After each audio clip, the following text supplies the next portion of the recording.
네, 안녕하십니까. 주 파라과이 대사관 황윤아 형사입니다.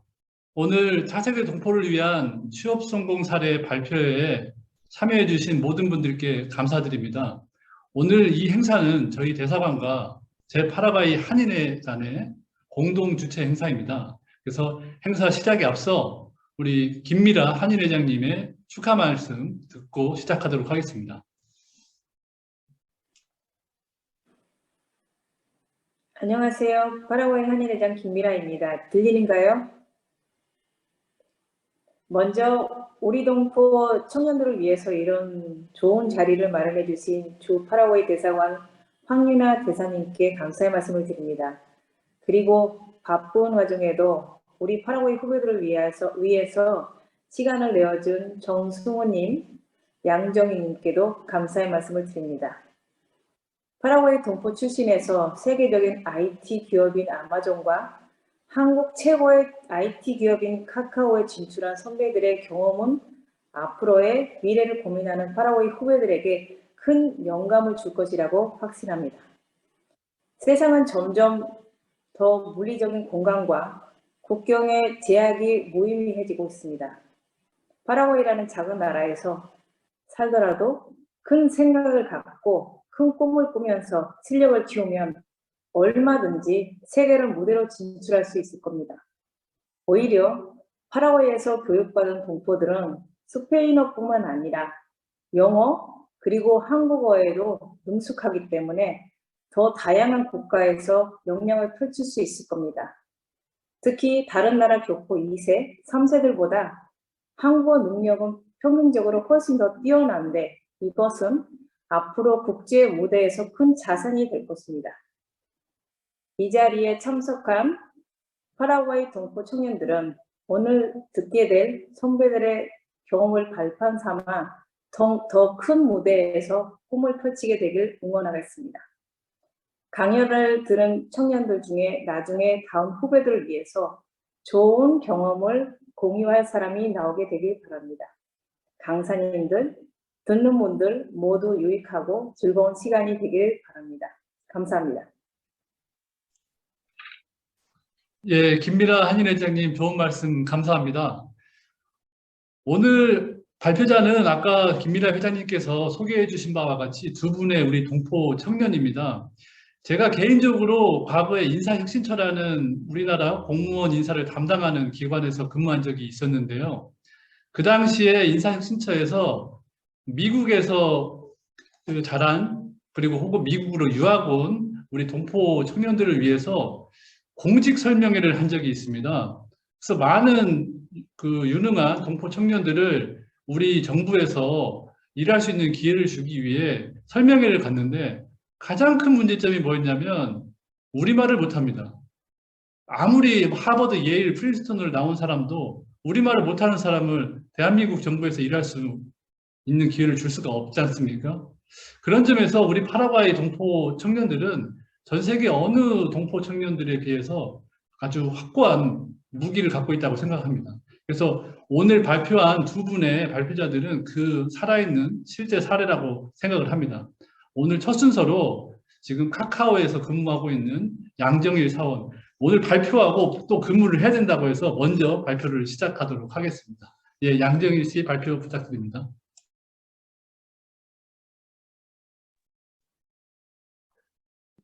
잠시만요.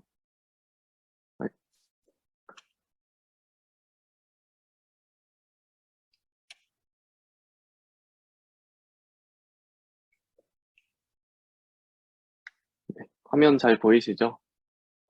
네.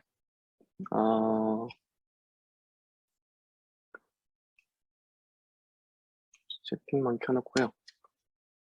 네, 발표 시작하겠습니다. 안녕하세요. 저는 현재 한국 카카오에서 근무하고 있는 양정일이라고 합니다. 파라과이에서 태어났고요. 95년생이고, 네, 지금 뭐 여기 들어와 계신 분 중에 제가 아는 분들도 있고 그런데, 네, 오랜만에 뵈서 좋은 것 같네요. 자기소개를 조금 해볼게요. 저는 파라과이에서 태어났고, 2009년도에 파라과이 한글학교를 졸업했습니다. 그리고 아순션 하이스쿨을 졸업했고, 한국 와서 연세대학교 컴퓨터과학과를 나왔어요. 그리고 그 경험, 그 전공을 토대로 이제 카카오에 그, 어, 취업을 했고, 지금 현재 1년째 근무를 하고 있습니다. 이거는 지금 오른쪽에 보시면 제 어렸을 때 사진이거든요. 여기 가운데쯤에 제 모습이 있는데, 지금 모습이랑은 조금 다르죠? 네, 지금 뭐, 여기 있는 사람들 중에 아직 파라과이에 남아있는 사람도 있고, 뭐, 한국으로 온 사람도 있는데, 네, 네, 어렸을 때 제 모습이고, 조금 사진을 좀 더 보여드리자면, 어렸을 때 축구를 굉장히 많이 했어요. 그래서 FC 구사라고 저희, 어, 네, 축구팀을 만들었었고, 파라과이에서 거의 제일 잘한다고 저는 생각을 하고 있는데, 네, 어렸을 때, 네, 그런 친구들이랑 많이 놀았고, 뭐, 아직도 파라과이에서 살고 있는 친구들도 있어요. 그래서 아마 아는 분들도 있을 거고, 이 오른쪽에는 제 허세 가득한 그 남미교회 수련회를 갔을 때 그냥 친구들끼리 재미삼아 찍었는데, 네, 이런 흑역사도 있다. 이런 시절도 있었다. 이런 거를 조금 공유를 드리고 싶었습니다. 네, 제 어린 시절 파라과이에 있었을 때, 제 모습들을 간단하게 보여드렸고요. 오늘의 주제는, 네, 하고 싶은 일을 하세요. 이 주제를 토대로 얘기를 하고 싶습니다. 그래서 여러분들에게 이 말만 잘 전달이 돼도 오늘 발표는 성공적일 거라고 저는 생각이 드네요. 네. 오늘의 순서는 내가 좋아했던 것들이 뭐고, 나는 정말 이걸 좋아할까? 이거는 제가 역으로 여러분들에게 질문을 하게 될 거고요. 네, 그 다음에 제가 한국에서 어떤 생활을 하고 있는지, 퇴근하고 뭐 하는지 이런 거를 그냥 약간 자랑 삼아 조금 공유드리고, 제가 이제 살고 있으면서 뭐 한국에서 살고, 아니면 뭐 카카오 재직하면서 가장 만족스러웠던 점이 뭔지, 뭐 이런 거를 조금 공유드리고 싶고, 마지막으로 예상 질문은 제가 조금 뽑아서 가져왔어요. 그래서 그거를 조금 자문자답 하는 형식으로 좀 말씀을 드리고, 네, 여기 그 질문도 조금 받으려고 합니다. 그래서 마지막에 뭐 궁금했던 점이냐? 아니면 한국에서 뭐가 좋아요? 뭐 이런 질문도 괜찮으니까 질문 있으시면은 적어놨다가 마지막에 질문 주시면 좋을 것 같아요. 네, 그러면은 제가 좋아했던 것들이 뭔지, 약간 제 파라과이 시절이 그대로 조금 남아있거든요. 여기 발표 자료를 보면은 제 청소년기를 그대로 보여드릴 수 있을 것 같아서, 네, 일단은 제가 좋아했던 것들이 뭔지 먼저 공유를 해드리겠습니다. 네, 저는 밤새 게임하는 걸 좋아했어요. 지금은 이런 노트북을 보면은, 와, 되게 구식이다. 막 이런 생각이 들잖아요. 근데 어렸을 때 실제로 이런 비슷한 노트북으로 막 게임을 되게 열심히 했었어요. 제가 이걸로 무슨 게임을 했냐? 한 게임 테트리스를 되게 많이 했거든요. 제가 어렸을 때 막 다음날 학교 가야 되는데도 막 밤새 게임하고 그러다가 아침에 막 다크서클 막 여기까지 내려와 있고 그랬었는데, 그럴 때마다 엄마한테 많이 혼났었죠. 그래서 뭐 이런 게임을 많이 했었는데, 또 이제 라떼는 시절이라고 하거든요. 그러니까 라떼는 말이야 이건데, 어렸을 때 이 전화기 있잖아요. 이 전화기에서 그 손을 꼽아가지고 여기 오른쪽에 이 구식 노트북에다가 꽂아서 인터넷을 하던 시절이 있었어요. 이게 인터넷이 지금 뭐 이론상 56KB per second라고 나와 있기는 하지만, 그 찍혀 있는 숫자 보면 막 8KB 막 이랬었거든요.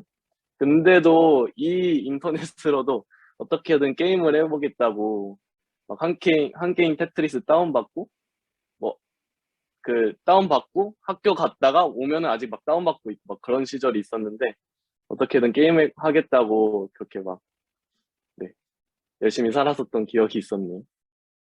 네, 두 번째로 제가 좋아했던 게 뭐냐면, 친구들이랑 노는 걸 되게 좋아했어요. 사실 이것도 조금 순화를 한 거긴 한데, 네, 네, 그런 적이 있었습니다. 다음날 시험이 있는데 밤새 술을 마신 거예요.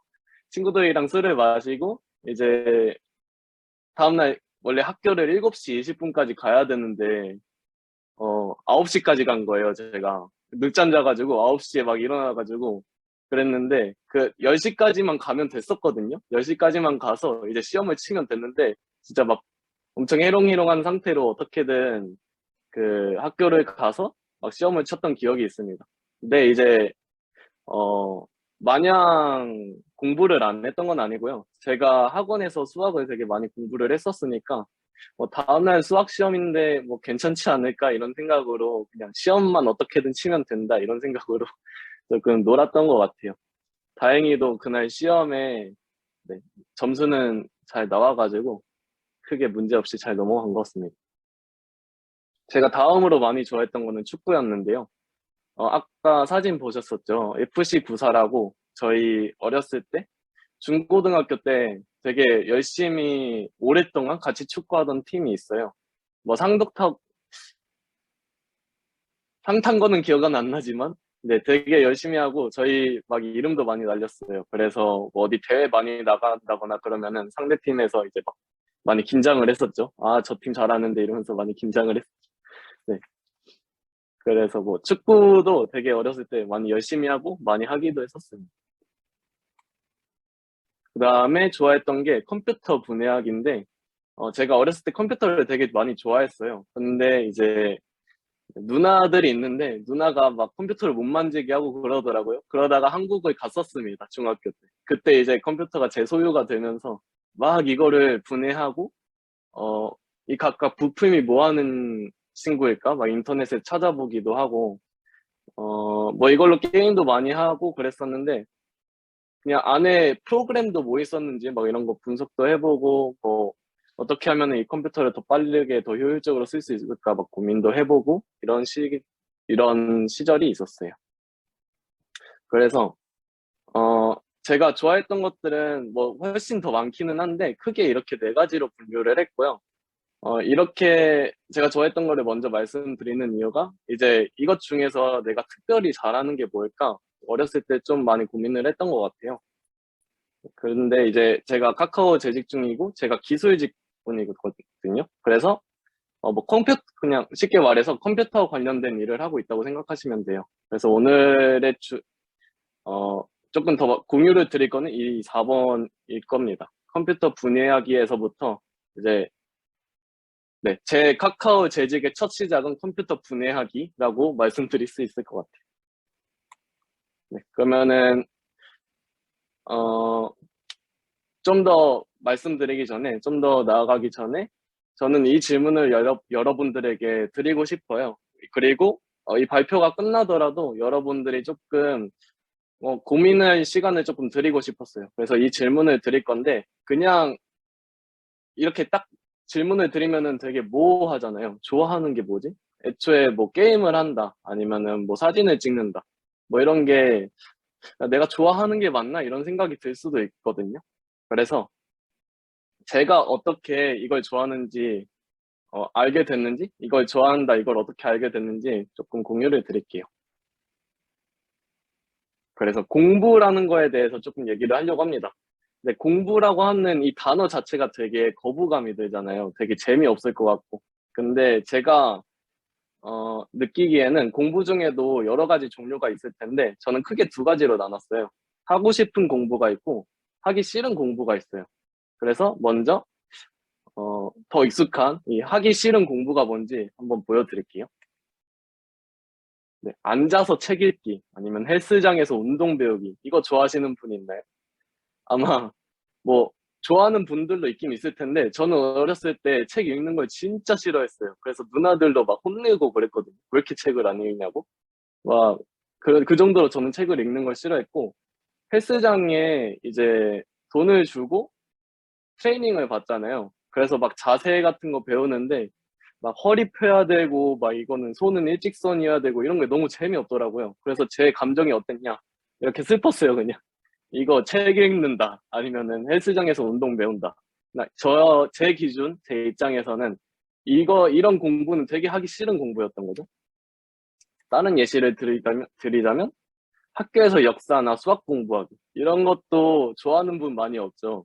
저는 역사를 되게 안 좋아했었거든요. 수학은 좋아하긴 했는데 역사는 별로 익숙하지도 않고 잘 안 외워지고 맨날 점수 잘 안 나오니까 되게 네, 생각만 해도 머리가 아픈 그런 과목이었어요. 저한테 있어서 역사는 그런 과목이었습니다. 근데 이제 저는 이런 것들이 하기 싫은 공부였던 거죠. 그러면 반대로 하고 싶었던 공부가 뭔지 공유를 드릴게요. 네, 여기 게임 하시는 분들 많이 있을 거라고 저는 생각이 들거든요. 롤에서 내 챔피언 스킬이 뭔지 배우기. 이거 되게 재밌죠. 저는 이 생각만 해도 되게 기분이 좋았었어요. 그냥 게임할 생각에 막 즐겁고, 막 밤새 게임하고 싶고, 밤새 게임하고 싶고, 그랬었거든요. 그래서 뭐 이런 거 되게 좋아하실 거고, 그다음에 셀카나 사진이나 찍을 때 예쁘게 나오는 각도를 찾기. 처음에는 막 셀카 찍으라고 할 때 그냥 이렇게 정면 샷으로 이렇게 많이 찍었어요. 근데 이렇게 하면은 사진이 안 예쁘잖아요. 그냥 예쁜 연예인들도 많은데 보면은 셀카 고자라는 사람들을 그런 사람들이 있거든요. 그러니까 셀카 고자라는 별명이 붙은 사람들이 있는데 특징을 보면은 이렇게 막 정면샷으로 찍어요. 그러면 되게 안 이쁘게 나오는데 이것도 사실 막 연구해봐야 되잖아요. 막 이렇게 조금 올리면 더 예쁜가? 아니면은 이거를 조금 옆모습으로 찍으면 더 예쁠까? 뭐 이런 고민도 많이 했었던 것 같아요. 그래서 이거는 사실 이것도 어떻게 보면 공부예요. 근데 딱히 공부라는 생각은 안 들죠. 그게 왜 그러냐? 네, 하고 싶은 공부라서 저는 별로 거부감이 안 든다고 생각을 했습니다. 그러니까 셀카 찍고 아니면은 뭐 더 예쁘게 다른 사람 찍어줄 때 어떻게 하면 더 예쁘게 찍어줄 수 있을까? 이런 고민 자체가 이제 하고 싶은 공부였던 거죠. 막 이렇게 연구하는데도 별로 재미없지 않고 재밌고 흥미도 생기고 아무리 해도 지겨워지지 않아요. 이런 공부는. 그래서 이런 공부가 있고 반대로 하기 싫은 공부는 아까 말씀드린 뭐 역사 공부라던가 앉아서 책 읽는 거라던가 이런 공부는 진짜 하기 싫은 공부죠.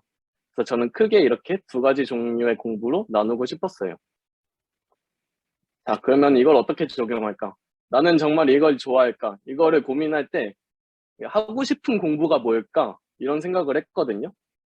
제 기준으로 말씀드리자면 아까 제가 좋아했던 것들이 되게 많다고 말씀드렸는데 그 중에서 네 가지가 있었잖아요. 뭐 축구도 있었고 뭐 게임하는 것도 있었고 이런 제가 좋아하는 것들이 되게 여러 가지 있었는데 어, 컴퓨터로 말씀을 드리자면 저는 컴퓨터 화면에 막 검은 바탕에다가 흰 글씨로 막 영어가 써 있었거든요.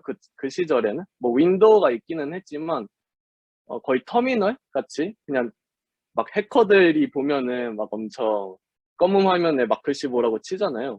근데 저는 그게 거부감이 없었고 오히려 흥미가 생겼어요. 막 영어가 있네. 한번 읽어볼까? 이런 생각부터 들었고 그 영화에서 막 이렇게 타자 치는 게 너무 멋있어 보이더라고요, 해커들이. 그래서 그런 것도 너무 좋았고, 그다음에 분해를 되게 어렸을 때, 컴퓨터 분해를 되게 어렸을 때 많이 했었는데, 어, 그 분해하고 재조립하는데 진짜 시간 가는 줄 모르고 하루 종일 막 이렇게 만지면서 막 누르는 것처럼 보이면 다 눌러보고 그랬어요. 그래서 저는 이것만 생각하면 너무 기분 좋고, 저는 이게 제 기준 하고 싶은 공부라고 생각을 했습니다. 그래서 지금도 이쪽으로 진로를 제가 잡았고요.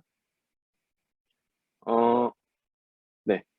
근데 이제 이것만 말씀드릴 수는 없을 것 같고, 제가 예전에는 프로게이머도 해보고 싶었고, 축구 선수도 해보고 싶었고, 제가 좋아했던 것들 있잖아요. 그거를 제 직업으로 삼아보면 어떨까? 이런 고민도 되게 많이 했었어요.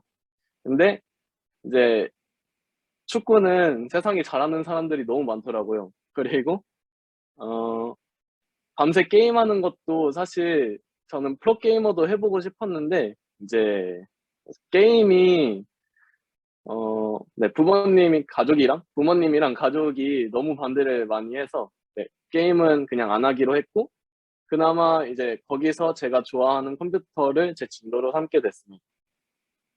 그래서 말씀드리고 싶은 거는, 여러분들이 좋아하는 게 있을 거고, 그 좋아하는 것들 중에서도 남들보다 특별히 더 잘하는 일들이 있을 거예요. 그래서 그거를 보고 내가 앞으로 한 5년, 10년 이거를 꾸준히 공부한다고 했을 때, 뭐 예를 들어서 셀카나 사진 찍는 걸 좋아하는 사람이 있다라고 했을 때 이거를 막 조리개라던가 막 이런 개념들이 있거든요. 카메라도 되게 복잡한데 그런 것들을 공부했을 때 아, 나는 너무 재밌다. 셀카 찍는 거 너무 좋고 다른 사람 사진 찍어주는 게 너무 좋다. 그리고 내가 다른 사람들 사진 찍어줄 때 칭찬도 많이 받고 와, 너 잘 찍는다. 이런 얘기를 많이 듣는다. 그러면은 한 번쯤은 내가 이거 앞으로 많이 공부하면서 살아가도 즐겁지 않을까? 내가 이거를 내 직업으로 삼을 수 있지 않을까? 이런 고민을 해보는 것을 추천을 드립니다. 지금 제가 여기 계신 분들 나이대가 어느 정도인지는 잘 모르겠는데 저는 대부분 청소년 분들이라고 저는 생각을 하고 있어요. 저는 중고등학교 때는 뭐 직업 이런 거는 별로 생각하지 않았고 제가 뭘 좋아하는지, 내가 뭘 좋아하고 남들보다 뭘 더 잘하는지 이것만 잘 고민해도 충분히 네, 의미 있는 시간을 보내신 거라고 저는 생각이 들어요. 어느 대학을 가야 되고 이런 거는 고3 때 해도 되니까 내가 뭘 좋아하는지 먼저 분류를 해보시는 걸 추천을 드립니다. 네, 그래서 이거는 나는 정말 이걸 좋아할까? 이거는 제가 여러분들께 드리고 싶은 질문이었고 앞으로도 좀 혼자서 있을 때 많이 고민해 보셨으면 좋겠는 그런 주제였습니다. 그러면은 제가 전달드리고 싶은 거는 여기서 여기까지인 것 같고 제 근황, 제가 요즘 어떻게 살고 있는지 이런 거를 조금 공유를 드릴게요. 어떻게 보면은 제 자랑일 수도 있는데 네, 그냥 저렇게 사는구나 하고 봐주시면 좋을 것 같아요. 일단은 저는 지금 일을 하고 있으니까 아침에 매일 출근을 하고 있는데 사실 정확히는 재택근무를 하고 있어요. 어디 회사 가지 않고 그냥 집에서 노트북만 열면은 출근인 거예요. 그러고 있고 제 업무는 카카오 서버 관리예요. 그 회사가 아니고 영화 같은 데 보시면은 이런 막 서버실 있잖아요. 막 컴퓨터 엄청 많고 그 중에서 한 대 꺼내가지고 막 이렇게 타이핑 치는 막 그런 모습들 보일 수 있었잖아요. 그게 제 업무고 네, 어렸을 때 하고 싶었던 걸 지금 커서 하고 있는 거죠. 그래서 카카오톡 메시지 전송이 안 된다. 그러면은 모든 사람들이 욕을 하고 있을 테지만 저는 뒤에서 울면서 그걸 고치고 있을 거예요. 그리고 이거 말고도 새로운 서비스도 준비 많이 하고 새로운 기술 공부도 꾸준히 하고 있습니다. 그리고 이거는 전혀 스트레스 받지 않는 게 저는 하고 싶은 공부라고 했었잖아요. 그래서 일을 하고 있는데도 그렇게 거부감이 없어서 좋더라고요. 회사 모습을 조금 더 보여드리자면 들어가자마자 이런 귀여운 라이언이 반겨주고 있고요. 여기 조금 더 들어가면은 이렇게 계단이 있어요. 그래서 이런 데서 그냥 일해도 되고 그냥 쉬어도 되고 자도 되고 진짜 뭘 하는 사람 아무도 없어요. 뭐 그냥 제 자리에 가서 다시 일해도 되고 그러는데 이렇게 좀 힐링할 수 있게 일하다가 너무 지루하면은 좀 기분 전환 겸 그냥 좀 쉴 수 있는 공간이 되게 많아서 좋은 것 같고요. 이런 카페테리아도 있고 이런 귀여운 어피치가 모금을 하고 있는 그런 모습도 볼 수 있습니다. 더 많은 사진을 보여드리고 싶지만 이게 회사 내부 사진을 마음대로 찍어서 보여드릴 수 없어가지고 저도 인터넷에서 이 사진 다운받아서 여러분들에게 보여드리는 거거든요. 네, 뭐 더 한국 오시면은 저 회사 내부도 보여드릴 수 있으니까 뭐 한국 놀러 오시면은 말씀 주시면 좋을 것 같아요. 자, 여기까지가 이제 일을 하고 있는 양정이 그러니까 제 출근 시간을 말씀드렸고 퇴근 후에는 뭐 하냐 게임을 하고 친구들이랑 놀고 기술 서적도 많이 읽어요. 거의 그냥 골고루 하고 있는데 요즘은 게임을 더 많이 하는 것 같고 뭐 친구들이랑도 자주 놀고 그리고 사실 컴퓨터라는 분야가 꾸준히 공부를 해야 되는 그런 분야라서 뭐 주말에 그냥 아침에 일어났는데 유튜브 더 볼 게 없다. 그러면 뭐 하지 생각하다가 기술 서적을 읽는 때도 있어요. 뭐 그런 활동을 하고 있습니다. 최근에 제가 로스트 아크를 시작했는데 업데이트가 있었어요. 근데 되게 재밌더라고요. 잘 만들고 스토리도 좋고. 네, 그래서 네, 퇴근 후에는 이렇게 지내고 있습니다. 어, 이제 질문으로 넘어가기 전에 마지막으로 제 삶에서 가장 만족스러운 점이 뭔지 말씀을 드릴게요. 한국에는 있을 게 다 있어요. 일단 인터넷이 빠르고 택배로 물건 시키면 2일 안으로 무조건 다 오거든요. 제가 뭐 아이폰을 시켰다. 다 다음 날 오고요. 뭐가 있을까? 그냥 뭐 에어프라이기, 뭐 밥통, 뭐 필요한 거 있는데 뭐 주문만 하면은 2일 안으로 와서 너무 좋고요. 그래서 그런지 새로운 취미를 부담 없이 시작할 수 있어요. 뭐 집에서 라떼를 만들어 보고 싶다. 뭐 홍차 라떼 같은 거 만들어 보고 싶다. 그러면은 그냥 주문해서 그냥 집에서 편하게 해볼 수 있어요. 그런 점이 너무 좋은 것 같아요. 그다음에 이거는 네, 자립인데요. 자립이 이제 그냥 혼자서 알아서 살 수 있다 이런 뜻이잖아요. 네. 저는 지금 혼자 살고 있고 자취를 하고 있어요. 여기 그 회색 글씨로 네, 보시면 뭐 있긴 한데 네. 그리고 제 돈으로 게임에 돈을 쓸 수가 있습니다. 여기도 회색 글씨로 뭐가 있긴 한데 어쨌든 네. 뭔가 제 게임에 돈을 쓸 수 있다고 표현을 했지만 사실 정확히는 그냥 취미를 마음대로 가질 수 있다. 그리고 취미를 좀 편하게 즐길 수 있다. 이런 점이 저는 좋은 것 같습니다. 네, 앞에는 조금 농담식으로 말씀드리긴 했는데 네, 결국에는 이게 더 중요한 것 같아요. 저는 좋아하는 일을 할 수 있어가지고 스트레스를 거의 받지 않아요. 그래서 일이지만 일같이 안 느껴질 때도 많고 그냥 뭐 늦게까지 막 새벽 12시 뭐 새벽 1시까지 일하다가 퇴근한 적도 있는데 어 그렇게 일해도 즐거운 때가 많더라고요. 그래서 뭐 재밌어서 한 달 동안 진짜 늦게까지 퇴근한 적도 있었어요. 뭐 한 10시? 저녁 10시, 11시까지 맨날 일하다가 퇴근한 적도 있었는데 어 이게 가능한 이유가 결국 제가 좋아하는 일이 뭔지 어렸을 때 많은 고민을 했었고 그 진로를 위해서 꾸준히 나갔다는 게 조금 유효했던 것 같아요. 그래서 오늘 내 주제, 네, 다시 리마인드 시켜드리자면 하고 싶은 일을 하세요 이고요. 꼭 본인이 좋아하는 일이 뭔지 많이 고민을 해보시고 그 진로를 위해서 뭐를 할 수 있는지 한번 찾아보세요. 원래 좋아하고 싶은 일은 어, 하다 보면은 근데 사실 계속 찾게 돼 있어서 네, 그냥 고민만 해보셔도 아마 앞으로는 나중에는 미래에는 좀 그런 유능한 인재가 되어 있으시지 않을까 저는 생각이 듭니다. 그래서 마지막으로 질문 시간을 가지려고 하는데 네, 다른 사람들이 저한테 많이 궁금했던 점을 조금 가져와 봤어요. 이런 거 다른 사람 카카오톡을 훔쳐볼 수 있냐? 당연히 안 되고요. 시도하다가 들키면 감옥 들어가니까 네, 절대 그러지 않습니다. 그리고 카카오 다니면서 좋았던 점, 회사 안 나가도 돼요. 저희 재택근무거든요.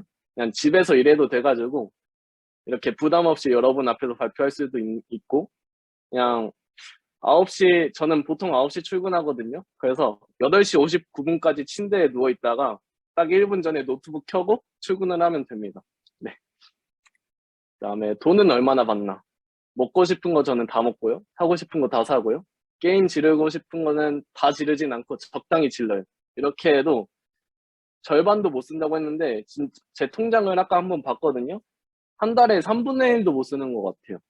네, 그 정도로 돈을 받고 있고 인공지능이 세상을 지배할 것인가?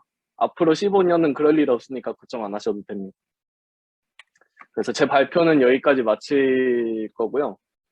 제 연락처 한국 번호가 있기는 한데 파라과이에 계실 테니까 연락이 어려울 것 같아서 뭔가 질문이나 아니면 잡담하고 싶다, 궁금한 거 있다, 아니면은 여러분이 코딩 프로그래밍 관련해서 진로를 잡고 싶다, 그러면은 저한테 편하게 물어보셔도 되고 뭐 메일로 보내주셔도 되고 아니면 뭐 카카오톡 친구 추가 뭐 이런 거 하셔도 되니까 네, 편하게 질문 주시면 될 것 같아요. 그러면은 제 발표는 네, 여기서 마치겠습니다. 들어주셔서 감사합니다. 혹시 그 지금 발표자에 대해서 개인적으로 질문이 있으신 분들도 있을 것 같은데 지금 현재 그 질문을 하실 분들 있으시면 말씀하셔도 되고 한번 있으시면 여기서 지금 음소거 해제하시고 말씀하셔도 되거든요. 있으십니까?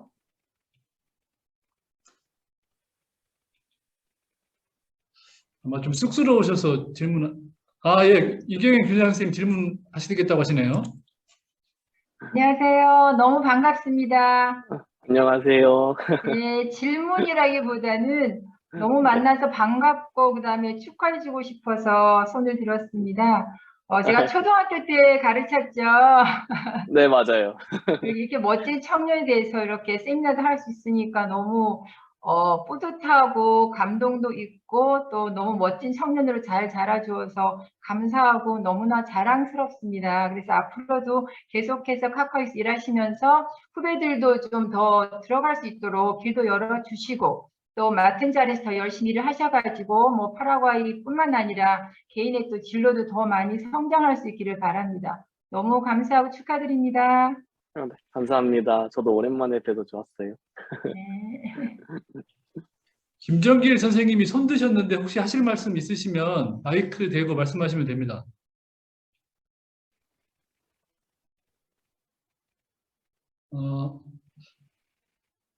말씀이 없으시네요. 그러면 우리 이제 양정일 선생님 아까 발표 너무 잘 들었고요. 아까 메일 주소 알려주셨으니까 거기로 개인적으로 궁금하신 부분들 있으시면 질문하시면 될 것 같고 다음은 그 세계적인 IT 기업인 아마존에서 근무하고 있는 정승훈 씨의 발표가 있겠습니다.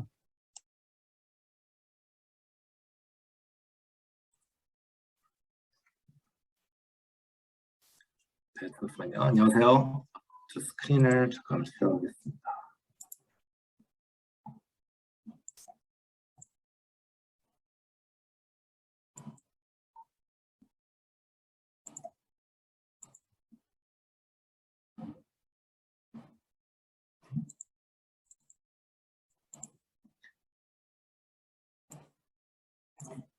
네, 잘 보이시나요? 네, 안녕하세요. 저는 정승훈이라고 하고요. 이렇게 오늘 이런 귀한 자리에 초대해 주셔서 감사합니다. 제가 장준일 선생님께서 너무 잘해 주셔가지고 더 긴장이 되는 것 같은데 아마 더 재밌진 못해도 가능한 많은 도움이 될 수 있도록 네, 노력해 볼게요. 그러면 이제 오늘 이제 아젠다를 간단하게 소개를 드리면 이제 제 소개로 시작을 하고 그다음에 이제 미국 기업에서 그리고 아마존 저 같은 경우는 아마존에 일하니까 이제 취업 과정에 대해서 좀 설명을 드리고요. 그리고 제가 이제 두 회사에서 이제 일을 해봤는데 이제 제가 경험했던 것 그리고 근무 환경 좀 다른 점에 대해서 말씀드리고 마지막에는 이제 Q&A 섹션으로 마무리를 할까 합니다. 우선 이제 소개를 드리자면 저는 82년생이고 이제 파라과이는 한 살 때 이민을 가서 중2까지 다니다가 파이스라고 파나메리칸 인터내셔널 스쿨에서 이제 중2까지 다니고 그 다음에 이제 미국으로 고등학교를 유학을 왔습니다. 그러고 나서 그게 2000년도였으니까 그 이후로 이제 계속 미국에 이제 고등학교 졸업하고 대학 가고 그다음에 이제 그 대학 졸업 후 저는 이제 크래프트라는 회사에서 식품 회사인데 거기서 이제 입사를 해서 제 커리어를 시작을 했고요. 이제 전공이 제가 그 경제학이랑 이제 그 금융 쪽을 해가지고 제 첫 직장은 이제 재무팀에서 일을 하면서 이 회사에서 제가 8년 정도 이제 보냈는데 거기서 이제 다양하게 약간 미국, 한국, 그러니까 회사 뭐 나라마다 조금씩 다르겠지만 이제 미국 같은 경우는 이제 재무팀이라고 하면 파이낸스 팀이라고 하면 보통 비즈니스 팀이랑 같이 일을 하기 때문에 이제 돌아다니면서 일을 해요. 그래가지고 저 같은 경우는 거기서 8년 동안 이제 뭐 제조, 유통, 구매, 뭐 세일즈 그리고 내부 감사팀 이렇게 해서 다양하게 일을 할 수 있는 기회가 있어서 되게 좋았던 것 같고요. 이제 그 경험을 토대로 이제 그 아마존의 재무팀 재무 리드로 들어가게 됐습니다. 입사를 해서 2019년에 입사를 해가지고 현재는 그 마케팅 쪽에 있습니다. 제가 조금 이따가 좀 더 그 과정에 대해서 설명을 드리겠습니다. 어떻게 하다가 제가 그 파이낸스부터 이제 마케팅을 가게 됐는지 또 중간에 많은 고민을 했었는데 그러면 어떤 고민을 했었는지도 좀 더 설명을 나중에 가서 좀 드리겠습니다. 그리고 이제 아마존 같은 경우는 보통 많은 사람들이 이제 그냥 이제 물건만 파는 회사라고 생각하는데 이제 되게 다양한 사업이 많고요. 이제 여기가 몇 가지를 우선 메인을 좀 가져왔는데 클라우드 비즈니스가 이제 가장 크고 이제 아마존에 돈을 벌어다 주는 사업부인데 이제 요즘 다 클라우드로 이전하고 있지 않습니까? 근데 지금 아마존이 최초로 시작을 했고요. 그리고 다른 거는 이제 광고도 요즘 가장 굉장히 크게 크고 있는 사업부인데 아무래도 아마존 그 이커머스가 돈을 너무 마진율이 거의 없어서 이런 그 클라우드나 이제 광고 회사로 이제 마진을 남기고 그걸로 재투자를 해서 점점 계속 크게 커지는 그런 구조입니다. 그거 말고도 이제 좀더 그 기술적인 거는 이제 보이스 테크놀로지랑 그다음에 이제 프라임이라고 해서 이제 프라임 멤버십인데 어떻게 보면 현재 아마존을 있게 만들어주는 그 가장 큰 베팅 중에 성공한 베팅이라고 할 수가 있는데 이거는 이제 바로 그 멤버십 지금 그 3억 명 넘는다고 하니까 멤버가 이분 이렇게 매년 160불씩 돈 내고 이제 아마존 이코시스템에 들어오게 해가지고 계속 그 사람들이 돈을 쓰고 아마존에서 매출을 계속 올리는 그런 이제 모델을 만들게 할 수 있었던 거고요. 그리고 이제 온라인으로 성공을 했지만 아무래도 온라인으로는 그 계속 커지는 게 성장하는 게 리미테이션이 있어서 요즘 오프라인을 많이 또 준비하고 있습니다. 그래가지고 이제 슈퍼마켓, 그러니까 아마존이 온라인으로 너무 힘들었던 점 중에 하나가 그 그러니까 음식하는 걸 이제 사람들이 온라인 사는 것을 불편해해서 이제 그쪽을 아무래도 미국 워낙 시장이니까 이제 이쪽에다가 투자를 많이 하고 있는데 아직은 그렇게 성공을 못 하고 있어요. 좀 더 두고 봐야죠. 이제 그래서 여기 이제 베팅을 하고 있고 그 여기 나온 그 비즈니스 말고도 되게 재밌는 사업들을 많이 해요. 그래가지고 지금 가장 또 크게 보는 게 이제 위성 사업을 하고 있는데 이제 2030년까지 위성을 3,000개 정도 쏘아 올린다고 하는데 이제 전 지구에다가 인터넷을 다 어디에 있든 인터넷이 될 수 있도록 이제 그 목표로 지금 그 사업부에서 준비 중이고요. 이거 말고도 이제 로봇 같은 것도 이제 배달하는 로봇 아무래도 아마존에서 이제 가장 돈이 많이 드는 곳이 그 배달 비용인데 이제 크게 뭐 한 도시에서 운반하는 그 운영비는 이제 돈이 많이 안 들지만 이제 마지막에 창고에 와가지고 그 각자 집으로 배달하는 그 라스트 마일이라고 하는데 그게 굉장히 비싸요. 회사 입장에서는 워낙 돈 많이 쓰기 때문에 이제 거기다가 투자를 해서 이제 로봇을 굉장히 거기에 투자를 많이 하고 있어요. 그리고 좀 이제 회사가 굉장히 빨리 성장을 했는데 이제 지금 같은 경우는 이제 2021년도로 봤을 때 연매출이 이제 4,700억 달러 해서 어떻게 보면 미국에서도 이제 톱 10 안에는 드는 이제 그런 매출을 기록하고 있고 점점 이제 최근에 조금 슬로우 다운을 하기 시작해가지고 이제 코로나가 끝나가니 이제 워낙 빨리 성장했다가 이제 좀 줄어가는 과정인데 그래도 이제 계속 새로운 베팅을 많이 하는 회사예요. 그래서 실패를 두려워하지 않고 항상 실패를 통해서 이제 배우고 또 그렇게 해가지고 하나만 잘 되면 되기 때문에 그런 문화가 굉장히 많이 들어있고요. 이제 좀 더 내려가서 설명을 더 드릴게요. 그 점에서. 그리고 마지막으로는 직원 수가 현재로 전 세계적으로 한 150만 명 되고요. 아마존의 직원이. 이 중에 대부분이 이제 그 물류센터에서 일하시는 분들인데 그거를 회사에서는 그 숫자를 나누지 않아요. 그 정식 직원과 정식 아닌 그러니까 파트타임들을 숫자를 이제 나눠서 공식적으로 얘기하지 않기 때문에 이제 저도 정확히는 모르고요.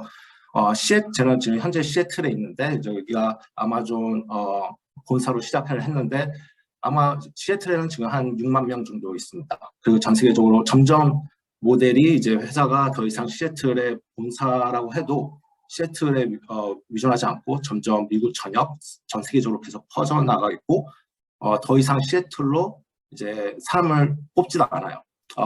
점점 다른 도시로 더 다른 그러니까 미국 전국 내로 그리고 이제 전 세계적으로 사람을 더 뽑으려고 해요. 다양성을 추구하기 때문에. 그러면 이제 좀 미국 기업 취업 과정에 대해서 조금 말씀을 드리려고요. 아무래도 이번 오늘 메인 주제가 이거서 제가 오늘 오시는 분들이 어떻게 나이대가 어떻게 될지 몰라가지고 좀 다양하게 가지고 왔는데요. 보통 메인으로는 세 가지 루트가 있습니다. 이제 캠퍼스 리크루팅들은 이제 보통 학생들인데 이제 학생이어도 학사, 석사, 박사가 다 있는데 이건 대부분 대기업 위주로 하지만 학교들로 회사들이 찾아갑니다. 인터뷰도 거기서 보고요. 서류 전형, 서류를 검사를 하고 내가 가고 싶은 회사가 있으면 다 미리 이제 어플리케이션 넣고 회사들도 와가지고 그런 이제 세션을 가져요. 해서 이제 학생들이 궁금한 점 있으면 다 대답해주고 회사 소개도 해주고 그다음에 이제 그 서류 전형을 통과한 사람들은 학교 캠퍼스에서 1차 인터뷰를 봅니다. 그리고 거기서 만약에 통과를 하게 되면 이제 보통 온사이트라고 해서 2차 인터뷰를 회사로 불러서 초대를 해가지고 마지막 이제 한 5명, 6명 이렇게 인터뷰를 보고 가끔 가다가 1박 2일 이렇게 이틀로 볼 때도 있고요. 그리고 또 한 가지는 이제 전공 따라서 또 인터뷰 과정이 매우 달라져요. 그러니까 저 같은 경우는 아무래도 좀 더 문과 쪽이라서 그런지 이제 보통 그냥 인터뷰, 그 behavioral question이라고 하는데 이제 저의 이제 그냥 성향이나 그 제 경험, 그 특히 이제 학생 때는 이제 경험 많지 않으니까 어떤 식으로 프로젝트를 진행하는지 해서 좀 성향을 많이 보려고 해요. 이 사람이 어떻게 생각하고 어떤 사람인지를 그리고 거기에 대한 그 행동에 따라서 이제 회사랑 잘 맞을지를 보는 거고요. 이제 석사나 박사 같은 경우에는 이제 보통 좀 더 딥하게 들어가 있죠. 아무래도 거기는 좀 더 익스퍼티스가 있어야 되고 하니까 이제 좀 더 딥하게 들어가고요. 그래서 이제 보통 이제 세 가지를 끝나면 이제 온사이트에서 이제 오퍼를 받게 되면 이제 회사에서 오퍼를 보냅니다.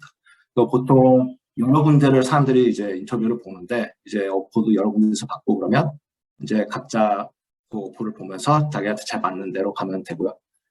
저 같은 경우는 만약에 다시 하게 된다면 좀 더 다양하게 더 많은 곳에다 지원을 하고 거기에 마지막에 좀 더 봤을 것 같아요. 처음부터 굳이 어딜 갈지를 생각하는 그렇게 진중하게 생각할 필요 없고 이제 여러 군데 놓고 이제 오퍼를 오면 그때부터는 제가 이제 옵션이 있는 거니까 초이스가 있는 거니까 그랬을 것 같고요.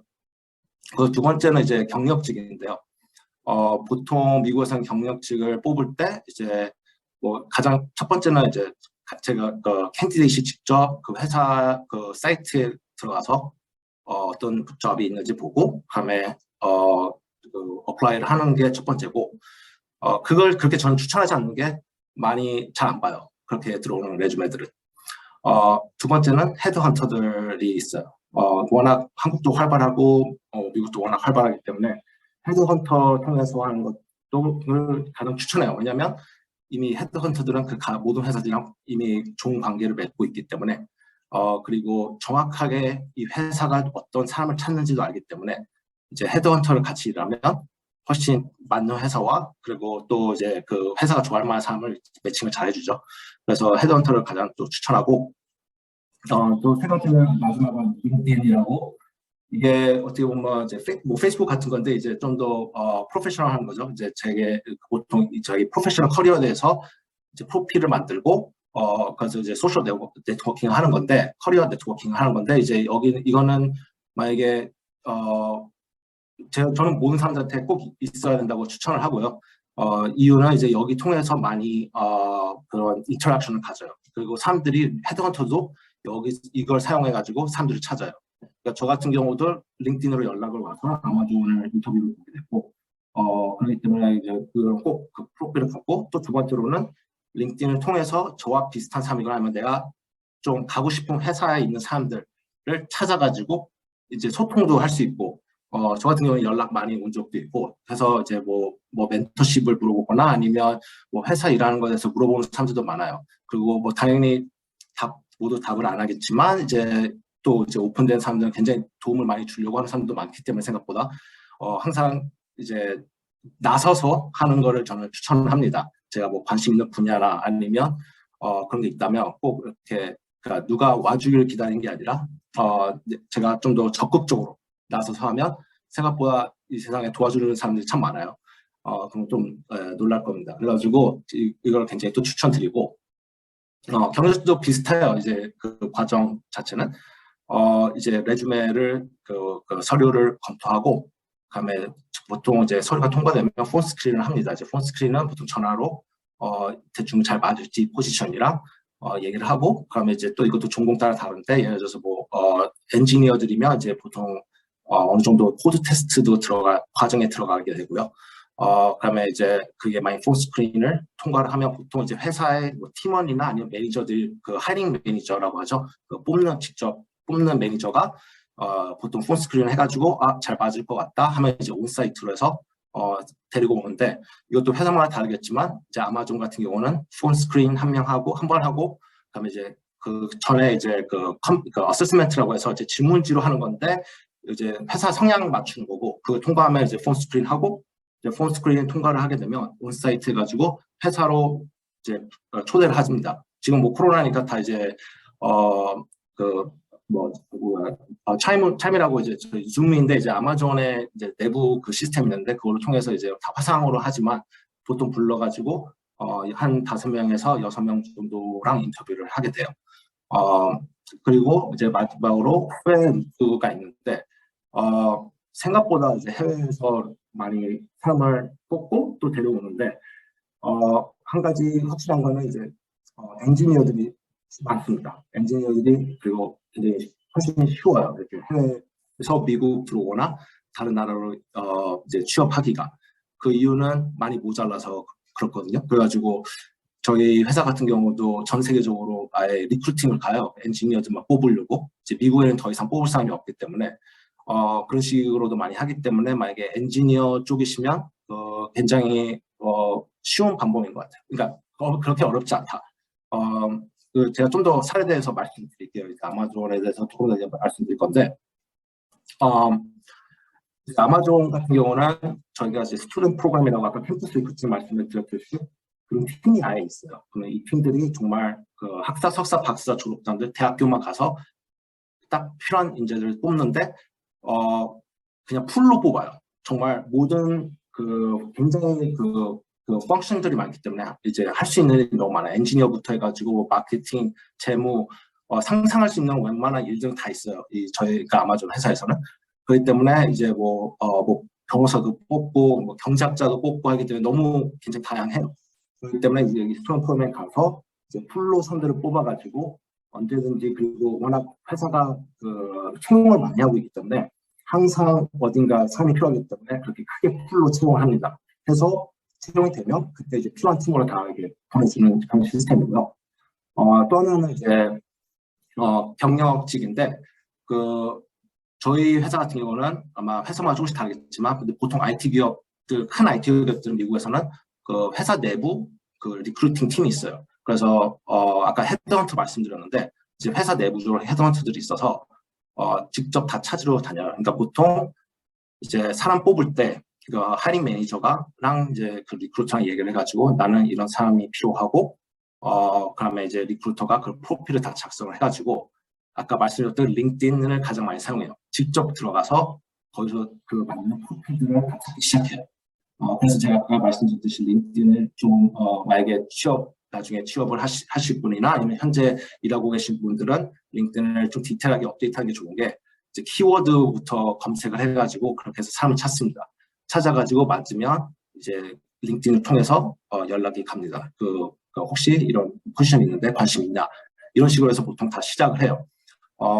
그리고 이제 만약에 관심 있다고 하면 이제 레주메를 받고 레주메를 같이 하이링 매니저랑 리크루터랑 리뷰하고 그러면 이제 맞으면 또 폰 스크린하고 온사이트 이렇게 가는 식으로 하고 있습니다. 좀 더 제가 인터뷰 관련돼서 말씀드리고 싶은 거는 이제 뭐 당연히 회사마다 다르겠지만 아마존 같은 경우 이제 온사이트에 보통 온사이트가 파이널 라운드인데 여기에 한 5명, 6명 정도 인터뷰어들이 있어요. 그러면 하루에 다 인터뷰를 보는데 보통은 이제 한국이랑 조금 다른 게 한국에서는 제가 알기로는 인사부에서 많은 역할을 하는데 미국에서는 인사부에서 하는 역할은 나중에 오퍼 끊어주는 거 그냥 이게 연봉이다 이런 거밖에 안 하고요. 모든 거는 팀이 직접 해요. 하이링도 팀이 직접 나가서 하고 하기 때문에 이제 5명, 6명에서 하게 되면 대부분이 이제 회사 그 팀 안에 있는 사람들이고 그 한 명은 이제 아마존은 bar raiser라는 개념이 있는데 그 내부가 아니라 외부 팀에서 한 명이 들어옵니다. 그 굉장히 트레이닝 많이 받은 인터뷰였는데 이 사람이 하는 일은 딱 한 가지예요. 그 캔디데이트이 과연 아마존이랑 잘 맞는지만 봅니다. 그 이유가 이제 객관적으로 보겠다는 거죠. 한 사람이 들어와서 이 사람이 와가지고 아마존에서 어떤 부서를 가서 잘할 것인지 안 할 건지 그걸 보기 때문에 보러 들어오는 사람이고 이제 그 사람이 보통 이제 그 인터뷰를 이끌어 나가죠.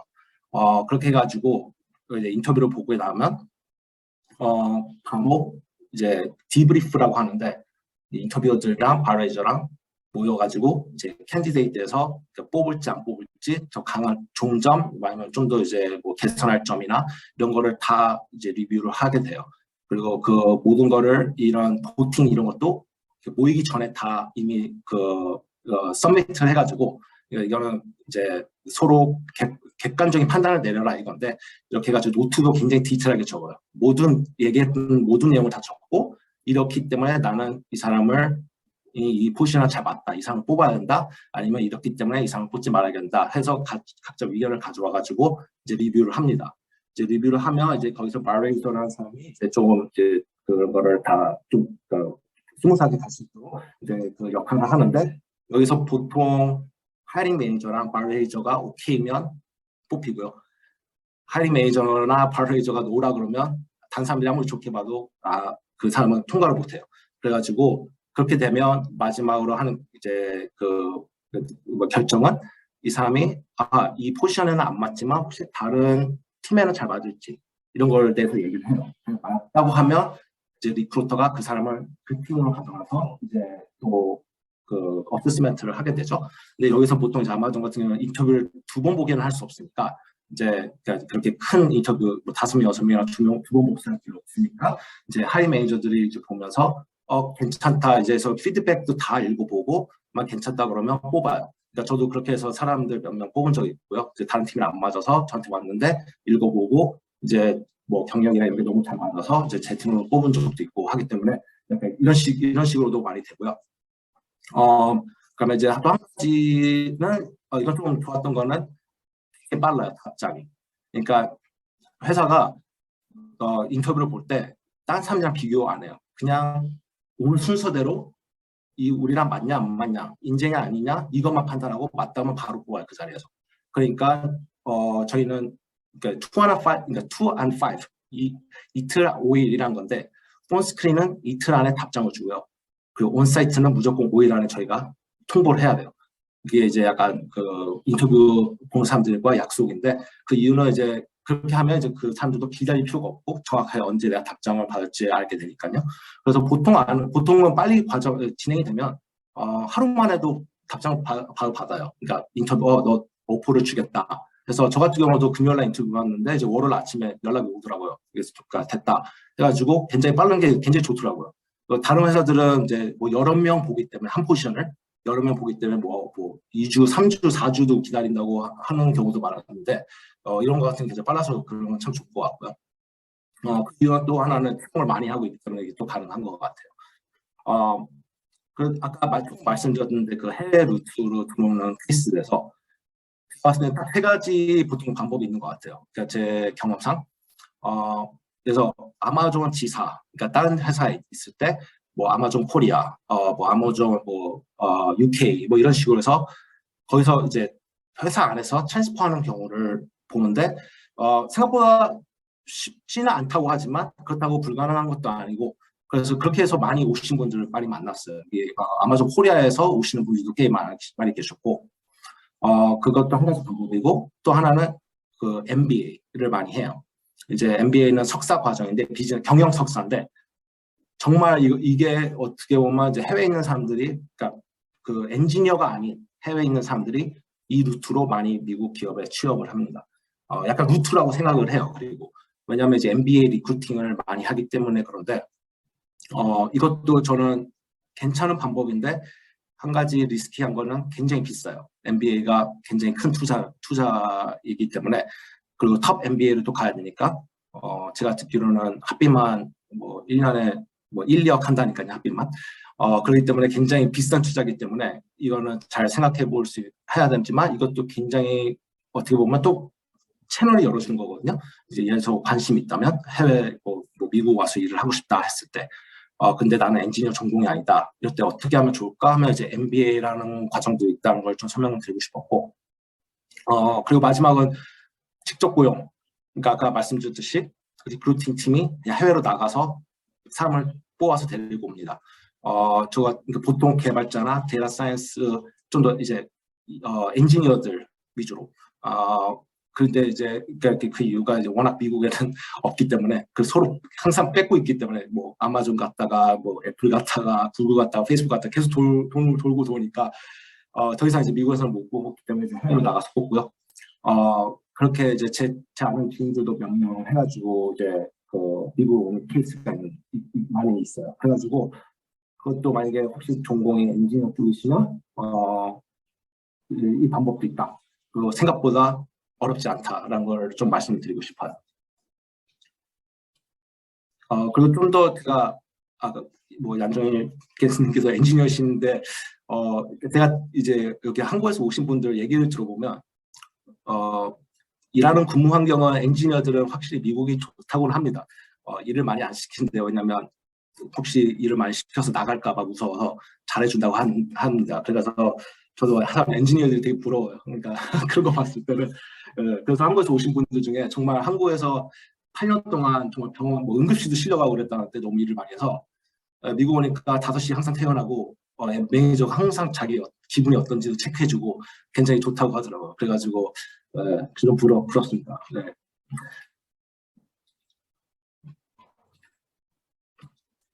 그 아까 전에 제가 이제 인터뷰 할 때 좀 말씀드렸지만 첫 번째는 제가 아까 말했던 그런 구조고요. 인터뷰들에 또 하나는 이제 그 인터뷰 할 때 어떤 식으로 인터뷰하는지 좀 더 디테일하게 말씀을 드리려고요.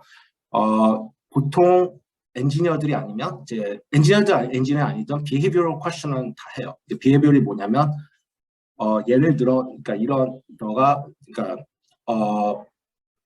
다른 팀이랑 마찰이 있었을 때 어떻게 했느냐. 그 막찰이 뭐였고, 그래서 이제 상황에서 케이스 스터디처럼 이제 근데 내 경험을 위주로 합니다. 그렇게 하는 이유가 이제 보통 그 사람이 생각하는 방법 그리고 그 문제를 어떤 문제였는지 따라서 또 이 사람이 얼마나 복잡한 일을 했는지 그 레벨을 볼 수가 있어요. 이 사람이 굉장히 복잡한 문제를 해결했는지 아니면 정말 간단한 문제인지에서 따라서 우리가 뽑는 레벨이 맞는지도 보는 것도 있고 그리고 그런 상황에서 우리가 아마존이 원하는 그런 성향을 가진 사람인지 우리가 이제 아마존에서 리더십 프린시플이라고 하는데 15가지가 있는데 이제 제가 조금 설명을 드릴 거지만 그냥 거의 15개념처럼 15개념이 있습니다. 모든 인터뷰가 비헤비어는 이거랑 다 매칭이 돼요. 그래가지고 모든 질문들이 다 이거를 보기 위해서고 좋은 점은 그 인터뷰 보기 전에 리크루터가 자세하게 다 설명합니다. 그리고 15가지 그 뭔지도 설명한 거 자료도 다 보내주고요. 이게 이유가 준비를 잘 하라. 그래서 그러니까 이게 준비를 잘해서 너의 최고의 모습을 보여주기 위해서 인터뷰에서 다 준비를 시켜주고요. 그러면 이제 오게 되면 이제 15가지 위주로 보게 되고요. 다른 거는 이제 펑셔널하고 테크니컬 스킬인데 한마디로 이 일을 하기에 맞는 전문성이 있느냐를 보는 거예요. 이제 아까 말씀드렸죠. 엔지니어 같은 이제 뭐 코드 테스트 보고, 디자이너들은 디자인 포트폴리오를 보고, 그리고 보통 그러니까 엔지니어 아닌 사람들은 이제 아마존 같은 경우는 라이팅 샘플을 꼭 보내라고 해요. 한마디로 그 글 주제를 줍니다. 주제를 줘서 한 페이지에서 2페이지에 글을 써서 내야 돼요. 인터뷰를 보기 전에. 그 이유는 아마존은 프레젠테이션을 안 해요. 그래서 파워포인트도 저 너무 오랜만에 지금 만들어봤는데 아마존 같은 경우는 파워포인트 자체를 금지가 돼 있어요. 그 이유가 모든 거는 문서화로 합니다. 그리고 그 회의 갈 때 프레젠테이션 하는 게 없고 이제 회의 시작하기 전에 그 문서를 나눠주면 30분 동안 문서만 읽어요. 읽고 30분 끝나고 바로 질문 들어가는 그런 구조예요. 그렇기 때문에 굉장히 그 문화가 달라서 그렇기 때문에 글 쓰는 게 너무 중요해요. 그래가지고 꼭 글 쓰는 거를 저희가 이제 받아서 이 사람이 글을 잘 쓰는지 안 쓰는지 이제 보고 그거에 대해서도 아까 말했듯이 인터뷰 끝나고 디브리프 할 때 라이팅 스킬도 같이 봅니다. 어떻는지. 그리고 마지막으로 이제 아까 말씀드린 그 디브리프랑 그 하는 게 이제 결정하는 과정에서 사람들이 모였을 때 얘기하는 게 이 사람이 인터뷰를 봤을 때 한 가지 굉장히 중요한 룰이 내가 뽑는 사람이 지금 현재 있는 사람보다 현재 있는 50%보다 더 좋은 인재인지 아닌지를 봐요. 왜냐하면 우리 50%보다 못한다 하면 안 뽑는 결정을 하고요. 우리 50%보다 잘한다 하면 뽑습니다. 그 이유가 뭐냐면 그래야지 계속 회사의 그 인재가 늘어나기 때문에 무조건 50%를 약간 룰로 삼아서 그 판단 기준을 잡아요.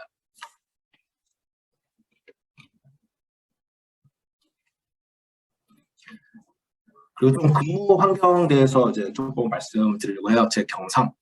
아까 말씀하셨다시피 이제 아마존 같은 경우는 조금 달라서 이제 제가 아까 그 리더십 프린시플에 대해서 얘기했는데 15개 혁명이 있습니다. 그 중에 이제 몇 가지를 대표적인 거 말하면 이제 커스터머 옵세션이라고 정말 소비자 그 한마디로 소비자가 최고다 이거예요. 그게 첫 번째 제일 중요한 룰이고 두 번째는 뭐 오너십해서 정말 책임감 뭐 이렇게 해서 15가지가 있는데 제가 한 가지 좀 놀랬던 게 정말 미팅 중에 다 이런 리더십 프린시플이 나와요. 그래서 결정할 때 이 리더십 프린시플을 사용해요. 우리가 이제 정말 큰 리더들 미팅할 때도 이게 과연 소비자한테 좋은 거냐 안 좋은 건지 아니면 이게 우리가 이런 결정을 지금 어려운데 지금 속도가 더 중요한지 아니면 좀 더 깊게 고민하고 결정을 하는지 이제 그런 바이어스 브라킹이라는 그런 리더십 프린시플이 있는데 정말 그 단어들이 나와요. 그러니까 보통 제가 전 회사 같은 게 다녔을 때 이제 뭐 10개 명 있다 그러면 비전 있다 그러면 그냥 회사 가면 걸려 있는데 그 얘기는 안 하거든요. 상도 안 하고. 근데 여기서는 정말 많이 사용을 하더라고요. 그래서 그게 좀 첫 번째로 또 놀랐던 게 있고요. 그런 거를 이제 좀 이따 커리어랑 승진에 대해서 말씀드릴 텐데 이런 걸로 해서 매년 그 피어 리뷰 아니면 승진할 때도 이 리더십 프린시플 이상이 보여줬는지 일할 때 그걸로 다 이제 성과도 매기고 하기 때문에 굉장히 중요한 한 부분이 아마존에서 저 일에 대해서는 매우 자유로운 환경이에요. 아까 뭐 카카오 IT라서 더 그런 것도 있는 것 같고 전체적으로 업무 스케줄이라는 게 개념이 별로 없고 그냥 자기 각자 할 일을 하면 되고 무조건 결과를 내는 게 중요하고 그렇기 때문에 이제 뭐 아침 9시까지 출근해야 된다 이런 룰은 거의 없다고 보면 돼요. 그리고 출근하고 싶을 때는 출근하고 집에서 일하고 싶을 때는 일해도 되고 그냥 미리 알려주기만 하고 팀들한테 근데 이제 뭐 코로나니까 당연히 이제 다 재택을 하고 있는데 이제 재택하고 이제 회사 가는 거는 약간 옵션이라 저도 한 일주일에 2-3번 정도만 출근하고 나머지는 이제 집에서 약간 일을 하고 있고요. 그리고 시간 대해서는 별로 사람들이 신경을 안 써요. 얼마나 많은 시간을 일하든 적게 일하든 그냥 결과만 가져오면 되기 때문에 그런 것에서 별로 신경을 안 쓰고 한 가지 좀 좋아진 점이 제가 아마존 오면서 이제 5년 정도 있었는데 문화가 많이 바뀌고 있어요. 그러니까 제가 처음에 들어왔을 때는 정말 약간 모든 환경이 좀 경쟁률이 좀 심하다는 걸 느꼈거든요. 서로가. 근데 서로가 심하고 그다음에 이제 위에서 약간 톱다운식으로도 많이 내려오고 약간 이런 게 많았는데 무조건 해내라. 약간 이런 문화. 근데 이제 아무래도 그 회사가 점점 커지고 이제 당연히 여론도 좋지 않아지면서 이제 탤런트들이 오기 싫어지는 회사가 되면 안 되기 때문에 문화를 굉장히 많이 바꾸려고 해서 많이 바뀌고 있어요. 그래가지고 현재는 정말 약간 일할 시간도 약간 너무 많이 일하는 것 같은데 매니저들이 알아서 일을 배분 더 시키고 저 같은 경우는 그냥 그런 거 별로 신경 안 쓰고 이런 게 문화였는데 되게 많이 그런 식으로 좀 좋아지는 것 같아요. 그 친구들한테. 네, 그래가지고 그런 점도 좀 말씀드리고 다음은 이제 약간 커리어나 승진에 대해서 조금 말씀을 드리고 싶어요. 이제 여기 뭐 미국 회사나 보통 이런 얘기를 하는데 약간 all my career라고 해서 내 커리어는 내가 책임지는 거다. 남이 해주는 게 아니라 여기서는 약간 시간이 됐다고 해서 승진하는 경우는 거의 없고 이제 아마존 같은 경우는 이제 레벨이 많지 않아요. 레벨이 많지 않아서 보통 하나하나 올라가는데 이제 특히 올라갈수록 오래 걸리고 좀 쉽지 않은데 보통 이제 자기가 이제 승진을 하고 싶으면 이제 매니저랑 얘기를 자기가 시작합니다. 난 이제 이런 다른 레벨로 가고 싶은데 뭘 하면 되냐? 그걸 정확하게 알려달라. 그래서 이제 갭 애널리시스라고 해서 이제 그 다 모든 포지션마다 내가 승진하기 위해서는 무엇을 보여줘야 되는지 정확히 나와 있어요. 그러면 이제 내가 하는 프로젝트들이랑 이제 비교를 하면서 내가 현재 지금 잘하고 있는 거 이미 그리고 아니면 모자른 점 이렇게 해서 다 갭 애널리시스를 해가지고 이제 매니저랑 해서 필요한 부분은 프로젝트를 더 가져와서든지 해가지고 메꿔 나가면서 이제 승진 준비를 하는 과정이고 그리고 뭐 너무 준비 안 돼 있을 땐 이제 매니저 같은 경우가 보통 너무 준비 안 돼 있으니까 내년에 다시 얘기하자. 근데 그동안은 이거를 필링해라. 제가 이렇게 all my career를 말씀드리는 이유가 많은 사람들이 적극적으로 생각보다 하고 싶다는 얘기를 안 해요.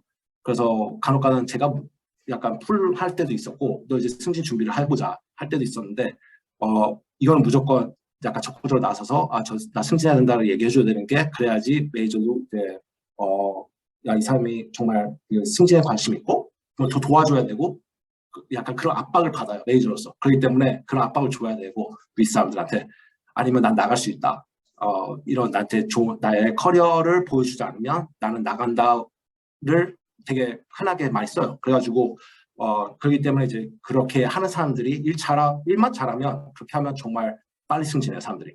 근데 그러지 않고 일만 잘하면 생각보다 승진이 늦어요. 왜냐하면 얘는 승진을 원하지 않다고 생각하기 때문에 그리고 급하게 할 필요가 없다고 생각하기 때문에 그래서 제가 말씀드렸듯이 미국에서는 무조건 적극적이는 게 굉장히 중요합니다. 그러니까 굉장히 다른 문화인 편일 수 있는데 그거에 대해서 조금 말씀드리고 싶었고 또 한 가지는 제가 아마존에서 좋은 점 하나가 무슨 일을 원하면 다 할 수 있어요. 그래가지고 당연히 뭐 자기 전문성도 있어야겠지만 근데 아마존 같은 경우는 제가 갑자기 팀을 바꾸고 싶은데 매니저 허락이 필요 없어요. 약간 정말로 그냥 외부 있는 회사랑 인터뷰 본다는 식으로 생각해서 그냥 그 팀한테 연락하면 돼요. 그래서 너 이런 포지션 뽑고 있는 것 같은데 관심 있다 이러면 인터뷰를 봐요. 내부적으로. 그리고 만약에 되면 그냥 그 팀을 가는 거예요. 그러니까 매니저가 저를 딴 팀을 못 가게 못 막아요. 그러니까 그런 구조로 돼 있어요. 그러니까 정말로 그래서 내가 더 적극적으로 나서고 그리고 내가 원하는 일을 항상 바꿀 수가 있어요. 날 뽑아주는 팀만 있으면 되니까. 이걸 말씀드리는 게 이제 제가 재무팀으로 처음에 들어왔다고 했잖아요. 재무 일을 하면서 그때 재무인데 제가 이제 프로젝트 팀들이랑 일을 했어요. 프로젝트 팀이랑 일을 했는데 이제 같이 일을 하면서 그 친구들이 하는 일들이 더 재밌어 보이고 저도 더 하고 싶어가지고 이제 커리어를 좀 바꿔봐야겠다. 내가 지난 거의 뭐 10년간 이제 재무 쪽을 해서 이제 많이 배웠고 이것보다 내가 더 늦어지면 나중에 새로운 거를 좀 해보기 어려울 수 있겠다는 생각이 들었어요.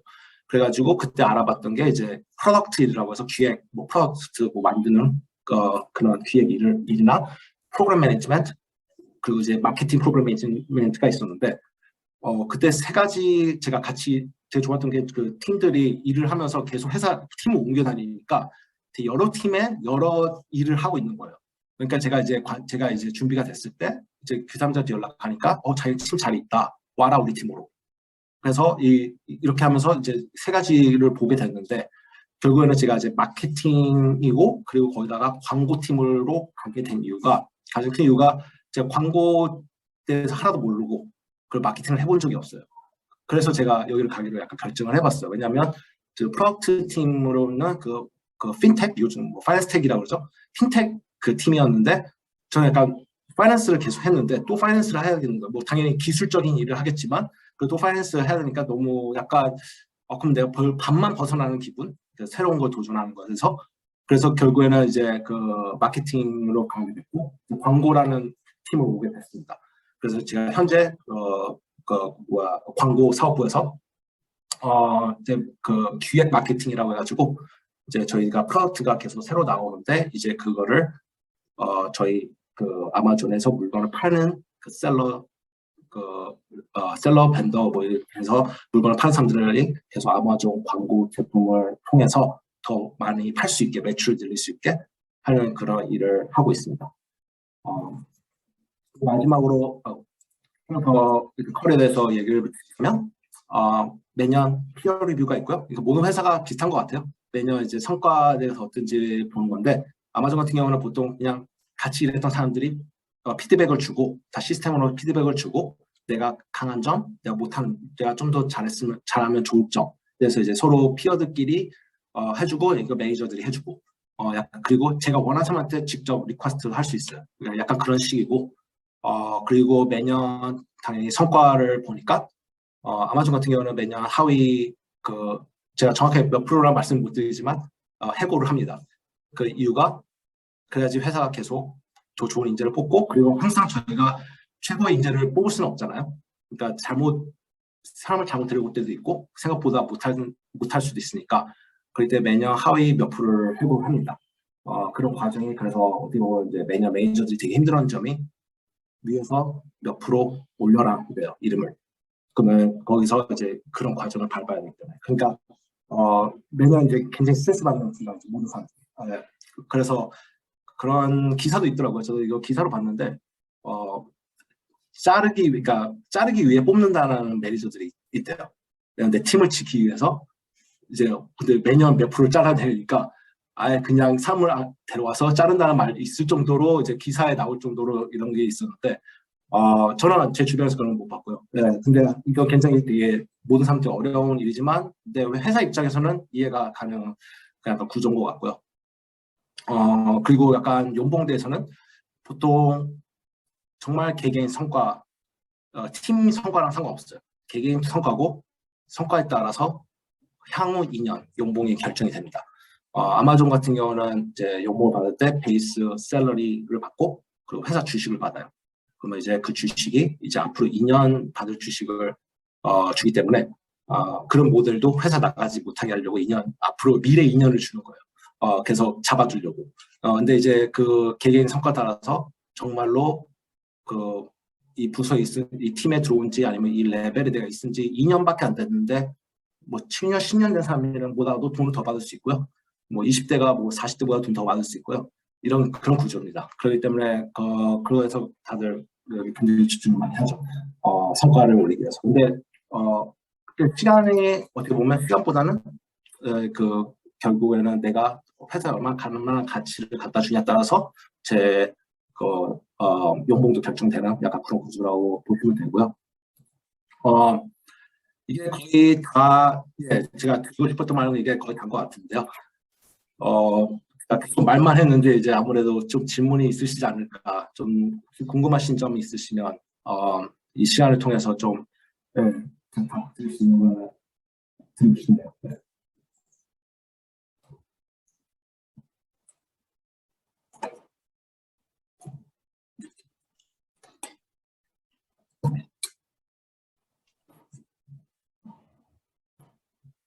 제가 궁금한 게 있는데요. 미국에 많은 동포 자녀들이 있는데 이제 우리 파라과이 출신들은 우리말을 잘하지 않습니까? 그래서 우리 네. 황승근 선생님도 우리말을 참 잘하시는데 그게 이제 미국 현지 대기업 취업에도 우리말 잘하는 게 큰 강점이 됐습니까? 예, 그러니까 저 같은 경우는 당연히 이제 아무래도 한국이랑 일을 하는 그런 스타업이나 아니면 회사는 굉장히 큰 장점일 텐데 저 같은 경우는 스페인어든 아니면 한국어든 도움이 안 되긴 했어요. 왜냐하면 그런 포지션이 아니었기 때문에. 근데 당연히 이제 제가 아는 친구들 같은 경우는 아무래도 남미 비즈니스를 많이 담당하는 부서여서 거기에 그러니까 스페인어가 필수였어요. 그래서 그런 거에도 도움이 됐고, 그래서 제 경험은 말씀 못 드리지만 제 지인 같은 경우는 그렇게 해서 도움이 되는 경우가 있었습니다. 네.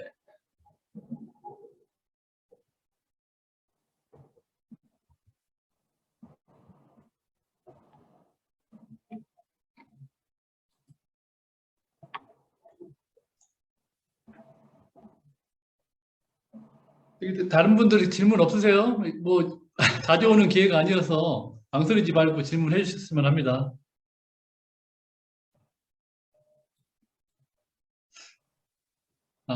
제가 아까 우리 이제 양정일 선생님께서 본인이 하고 싶은 일을 열심히 하는데도 뭐 하고 싶은 거 다 사도 월급의 반도 못 쓴다고 해가지고 제가 한번 인터넷을 찾아봤어요.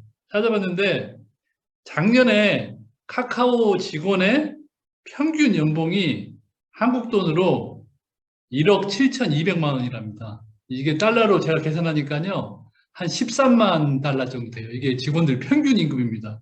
그래서 제가 이제 아마존 평균 임금도 찾아봤더니 이게 미국 회사라서 아마존 코리아만 나오는데 아마존 코리아가 그 평균이 2억이 넘네요. 기본이. 그래서 모든 게 돈으로 다 설명할 수는 없지만 참 이 카카오도 그렇고 아마존도 그렇고 세계적인 기업들이다 보니까 인재들에 대해서 정말로 과감한 인센티브를 주는 기업이다라는 생각을 했고요. 물론 이 훌륭한 동포 청년들을 보면서 무슨 생각을 했냐면 두 분 다 참 열정적이고 적극적이다라는 생각을 했습니다. 그래서 많은 동포 청년들이 이 두 분처럼 좋은 포스트에서 우리 개인과 우리 동포 사회를 위해서 발전하는 모습을 보여주셨으면 합니다. 질문 없으시면 여기서 제가 마무리를 하겠고, 오늘 그 말씀들은 제가 전체 다 녹화를 했습니다. 녹화를 했기 때문에 이 영상은 우리 한인회하고 한글학교에 나중에 제가 편집해서 공유하도록 할 테니 관심 있는 분들은 받아가시면 되겠고, 우리 정승훈 선생님하고 양정일 선생님한테 개인적으로 질문 있으신 분들은 따로 연락처를 통해서 질문하시면 되겠습니다. 장시간 경청해 주셔서 감사하고요. 두 분 발표자께 다시 한번 감사의 말씀 드립니다.